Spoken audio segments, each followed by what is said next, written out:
Halo, perkenalkan aku Jihan. Hari ini kita akan membuat kapsul dengan resep theophylline, ephedrine, prednisone, luminal, dan SL. Untuk perhitungannya bisa dilihat di gambar. Alat dan bahan yang akan digunakan adalah mortar stamper, serbet, dan kertas perkamen. Untuk bahannya ada prednisone potensi 5 mg, luminal potensi 30 mg, aminophylline potensi 200 mg, ephedrine HCl potensi 25 mg, dan ada laktosa secukupnya. Juga tidak lupa menyediakan cangkang kapsul. Untuk proses yang pertama dilakukan adalah menggerus sediaan dari potensi yang lebih kecil terlebih dahulu, yaitu dengan menggerus prednisone. Nah, di sini kita menggerus searah jarum jam dan dengan kekuatan yang stabil dan kuat agar sediaannya akan cepat homogen. Ya, jadi terus gerusnya nggak perlu lama-lama, yang penting dirasa sudah homogen bisa langsung dipindahkan ke kertas perkamen menggunakan sudip. Jadi serbuknya diletakkan ke tengah mortar dengan sudip agar saat memindahkan ke kertas perkamen lebih mudah. Dan harus dipastikan bahwa tidak ada serbuk yang tertinggal di dalam mortar agar dosis yang diminta tidak kurang.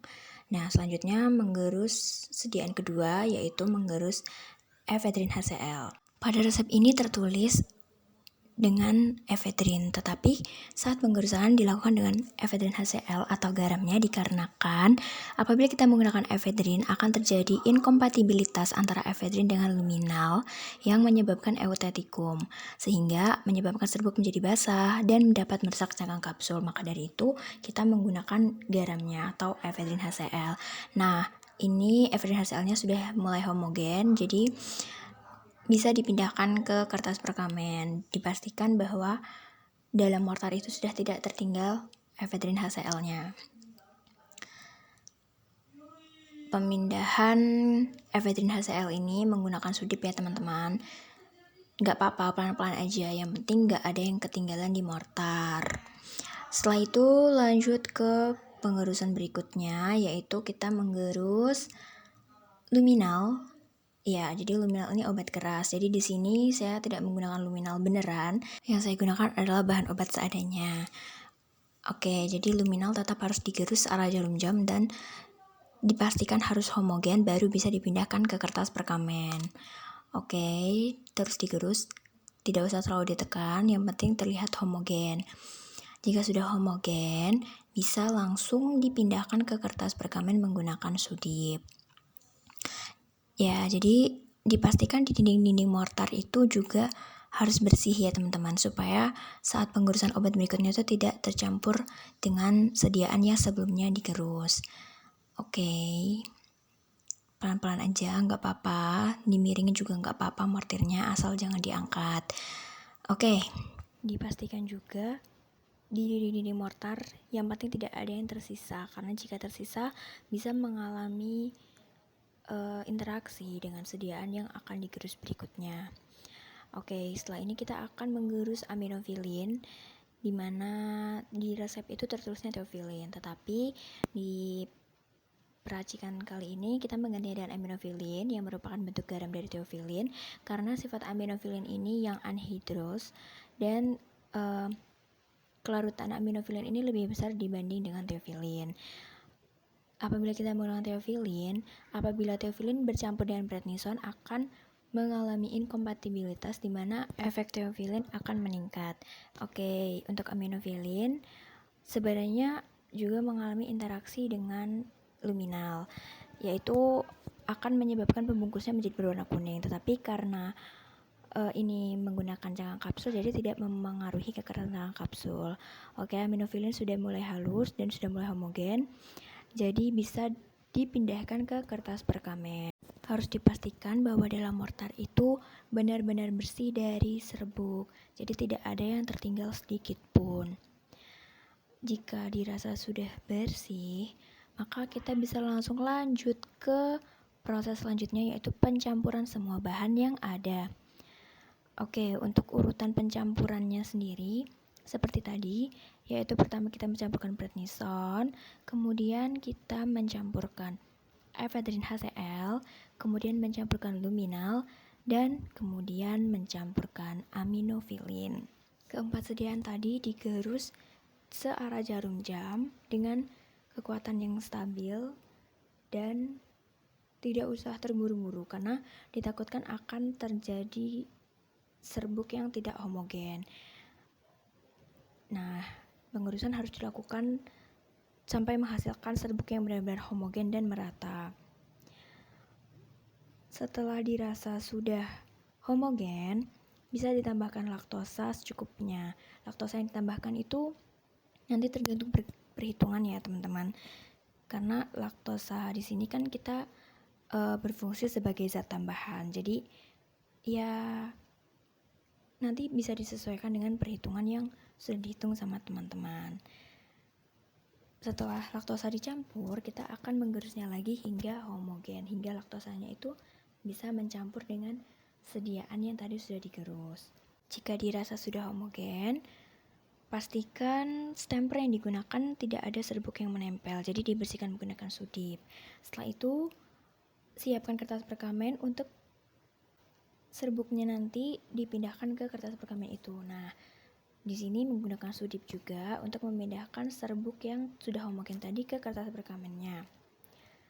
Karena banyak, jadi ya udah pelan-pelan aja dan dipastikan lagi di dalam mortir itu tidak ada serbuk yang tertinggal sedikit pun. Nah, jika sudah selesai, peralatan yang tidak digunakan bisa dipindahkan ke bawah seperti mortar, stemper, dan serbet itu bisa dipindahkan ke bawah. Setelah itu kita berlanjut ke proses pemasukan serbuk ke dalam cangkang kapsul. Kemudian disiapkan dulu cangkang kapsulnya. Di sini saya hanya mengambil 2 cangkang kapsul saja karena ditakutkan durasi videonya panjang. Dan sebenarnya di resep itu diharuskan membuat 9. Oke, nggak apa-apa. Kita buat 2 saja. Nah, di sini pertama kita akan mengkerucutkan kertas perkamen yang sudah ada serbuknya itu supaya dalam pengisian serbuk ke dalam cangkang kapsul itu lebih mudah. Oke, kita buka dulu kapsulnya. Oke, kita kerucutkan. Nah, dikerucutkan seperti itu. Jika sudah, pegang kapsul menggunakan tangan sebelahnya. Iya, seperti itu. Aduh, ternyata lompat. Itu gimana? Oke, sebentar. Nggak apa-apa. Diambilkan. Nah, tuh ada teman saya yang mengambilkan. Nggak apa-apa, di sini saling membantu saja. Oke. Nah, kita pegang ya menggunakan tangan kiri dan kita memasukkannya menggunakan tangan kanan. Oke, jadi dengan cara dibuka tutup seperti itu kerucutnya, jadi biar lebih mudah masuk ke si cangkang kapsulnya.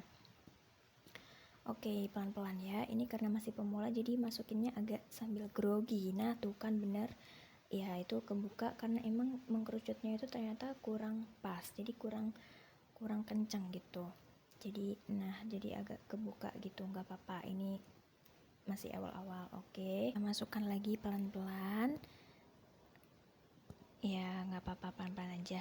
Biar kapsulnya juga terisi penuh ya teman-teman. Jadi di sini harus tetap memperhatikan si isi kapsul itu harus benar-benar terisi penuh. Jadi biar nggak mengurangi dosis yang diharapkan. Jadi biar tersampaikan ke pasiennya itu ya benar-benar segitu dosisnya, nggak ada pengurangan dosis.